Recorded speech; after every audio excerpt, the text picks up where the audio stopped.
Welcome back, fillies and gentlefolks, to a Brony Plays Minecraft.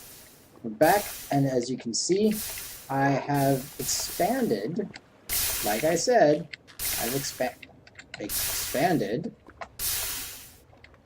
all the forge. I've expanded all the forge, and that's not all. Take a look over here, just to creep around. I have an off switch. And I shouldn't come around that way. I should come around this way. There we go, now you can see. So I can turn that switch off, and I even have a little derpy falls, which I think I can use. I think we're going to make a little squid pond with our little derpy falls. So, that is what we're going to do. You'll see here that I now have 4 block breakers coming in. Here's what it looks like. You just watch them pile up. In fact, I get so much stone from this that it's actually starting to rival some, it's starting to rival some wood production. Not quite, though. I still get a lot more EMC through wood and saplings. But it's getting there. It is definitely getting there. Even, especially since wood and saplings only show up every so often. Like, right now, they're not really there. You know, there's just not much. So, let's get started. We're going to build a squid pool today, for squids, and then we're going to use that for some farmcraft stuff. We're going to also make some Vise items. Well, items? We're just going to make Vise. And hopefully our squid pool will let us build some more cool farmcraft stuff. And you notice I got rid of this thing here. That's okay. We didn't need it anyway. Actually, we don't. This setup works so much better, and obsidian is so much cheaper than water and lava. So, alright, so let's go ahead. Let's get started. I've got a little place underground, and we'll start by getting some stone. And I'll speed this part up so you guys won't have to see it all. So the first thing we're going to do is grab us some stone, and we want to convert this into a floor for our squid pool. Now, I thought about this a little bit, and I said, you know what would be great? Mossy cobblestone. So you see me looking there for some mossy, didn't find any. It turns out mossy is really expensive. It's like 100 something. But we got a little bit to start with. And I didn't plan out the size of my pool beforehand, so we're going to have to go back and get some mossies. So here you see me building down underneath to where the old Derpy Falls was, which is conveniently still full of all this cobblestone. And I started building out this path. But then I noticed something, then that's the path is only that path was only 2 below. That doesn't make for a really nice pool that's going to sit way down. So I built out here. We want these, I wanted it to come right around here, right by these 2 little waterfalls, so that the waterfalls would be flowing right into the pool, and it'd feel a little bit more like home, or at least it'd be a bit more scenic. Once I had the frame, we started adding up these this block to make it a little too high. Little too high, haha, get it? Anyways, put in the mossy cobble floor, and we didn't have quite enough because I didn't plan out the size of this in advance, but I'm quite happy with this size, so we decided to continue. Now I thought about putting stairs right there, but as you see, then decided against it because, you know what, I already have a little spot right here that's perfect for these stairs, as you'll see in a moment. Now we need the stairs so we can go up and get more supplies. Once the framework for the stairs is in place, I added some walls and then came around to build a border. This border will be where we put our fence, and we want to make sure that we don't fall off after all. It started getting dark, so put down torches, finished building the fence, and we're actually going to completely ignore that little path down there, seal this up, and we're going to grab some more stone out of here, turn it into mossy cobble, and turn it into fences. And we got all of the cobble that we needed except for 2, all but 2. I didn't count, but that's okay. So we put our cobble in here, you'll see all but 2. And now we start putting the fence. We started with the fence wall. Now initially I thought that this would be okay, but then I decided to take the stone out, as you see here. And when I did, I realized that all of a sudden the fence wouldn't be sufficient where it was. And it makes me think that fence was not a great choice for that wall, but the fence looks really nice down here, I think. I really like this fence. I thought about using maybe nether brick fence a little bit, but it's too expensive, I'll bet. I came along here to test, make sure it wouldn't fall off the side, grab a chunk, and you see I was worried right there. Little hole, almost. So we grabbed some more fence, grabbed 2 more mossy cobble. Luckily, this cobblestone generator is actually really nice for small transmutations like this. The forest is great for larger ones, but Anyways, here we are, filling in the rest of the hot springs. That's what they'll be. And we come along, fill up the rest of these fences. Fill a little more fences here. And there we go. Now we can make sure that we're not going to fall off. Put one last fence there. And now we need a way to get up and down easily. So you see me looking for some stairs. And we also need to fill in the water. You saw me looking for some buckets there. So let's fill in the water first. I was about to go back up, but we have an infinite source there. So fill it in. Use the diagonal method to fill it in quickly.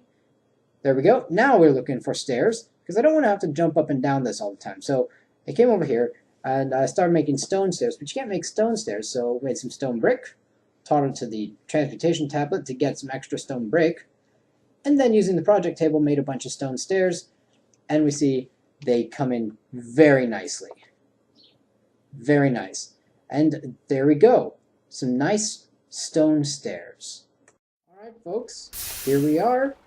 Nice and safe in these. Actually, they're probably hot springs, aren't they?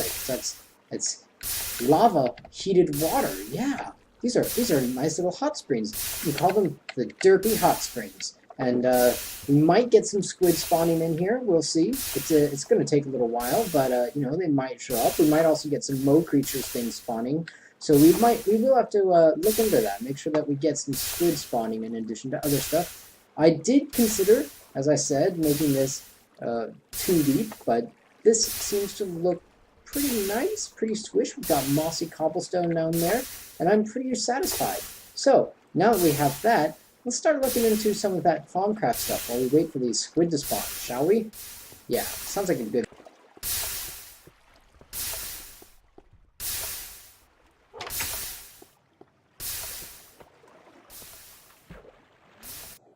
Right then, so this was originally supposed to be recorded in the video, but go fig, something went off. But that's okay, since I can now speed it up and record in post. I think I should be recording more in post anyways, so I suspect I'll probably be doing this more, as I've said before.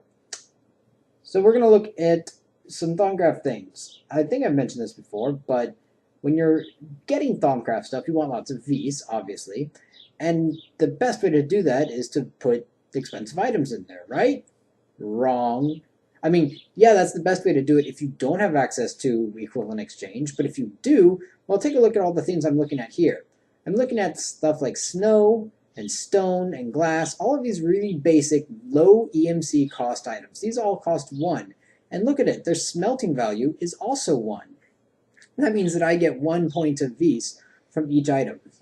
Okay, great. Yeah, that doesn't sound like a lot. I mean, if a block of stone gives you 1 thing of V's, you can get more V's from plenty of other things. You've probably seen the smelting value on plenty of other stuff around. The diamonds have like a smelting value of 8, and gold has a smelting value of 4 or something, so you can get 4 times as much V's from gold as you can from basic things like this. But that kind of ignores something really fundamental, I guess, something important, and that is this EMC to smelting cost ratio thing. These blocks have 1 EMC to 1 smelting value. Gold is like 2,000 EMC to 4 smelting. That's not a lot. So we're going to use the stones. Now, what we're going to use this for is this thing called the Quasitum. The Quasitum is your research desk. This is why we needed a squid pool, because you saw that ink sac there. You also saw some gold, so I'm going to synthesize up some gold bars. The Quasitum is your essential research tool in Thaumcraft. You can use it to get all the really cool discoveries, all the really cool, nifty, useful things. Well, at least you could before they updated in Feed the Beast. For whatever reason, the current build of Technic does not have that latest incarnation of Thaumcraft.